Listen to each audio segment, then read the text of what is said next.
Kasi, mga mother, mga momshi, mga ka-ecoms, whoever watching my video is, before kasi is, itong bugsong-bugso ng ulan, Diyos ko, kaya pa pumasok eh, kahit naman sa panahon ko eh. Papasok pa din kami. Bugso-bugso ng ulan. Malalaman namin, suspended yung class. Nasa school na kami. Kung kailan nasa tuhod na yung baha. Hello. Signal number 1, wala yan sa amin. Kami mga millennial, papasok pa din kami. Kaya nga lang, kailangan natin mag-adapt. Kailangan natin mag-adapt. The environment before is not the same as the environment that we have right now. Diyos ko, yung bugso-bugso ng ulan, nagkukos ng flood, nagkukos ng flash flood, nagkukos ng death. Diba? This is not giving for me. So, para sa mga mother na mga momshi na nagko-compare sa mga buhay nila before sa mga estudyante ngayon, please stop. Kasi, yung mga bata ngayon, may access sila sa technology, may access sila sa Wi-Fi, internet, modular. The downside of this kind of education is they are being deprived of interaction. Ay naku mga bakla, sa totoong buhay lang, kahit umuulan. Diyos ko, pag sinabing suspended, maliligo sa ulan, bla bla bla.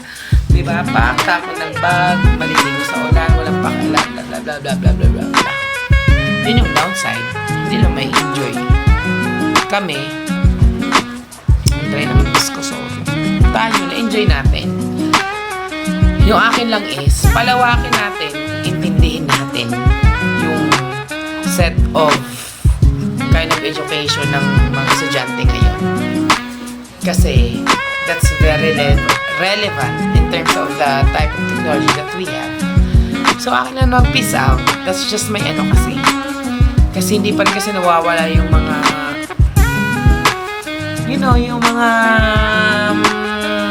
very conservative tradition in terms of learning. There is a downside such that we appreciate that we have this kind of learning right now wherein our student, our people, your kids are still learning is such that the downside of this is just people interaction. That's very important for me. However, again, I'm happy na in this kind of era, at least I know when I have at least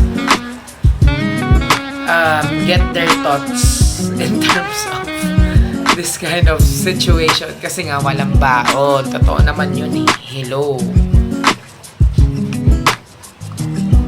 Diba? Sa susunod na mag-i-invest talaga ako ng pang-podcast. Kasi mas bet ko magsalita online. Bet ko magsalita I want to share what I'm thinking. Thinking out loud ba? Yun lang naman eh. Regardless of whatever. Anyway, yun lang naman mga ka-ekom. Share, love. Kung if you enjoy this video, napaka-low definition. But if you love the video, if you love the content, please do like and share. Hit the notification bell so that you can be informed of my latest video. Hello po mga ka-ekom. So, ito na nga mga ka-ekoms, bounce out ulit.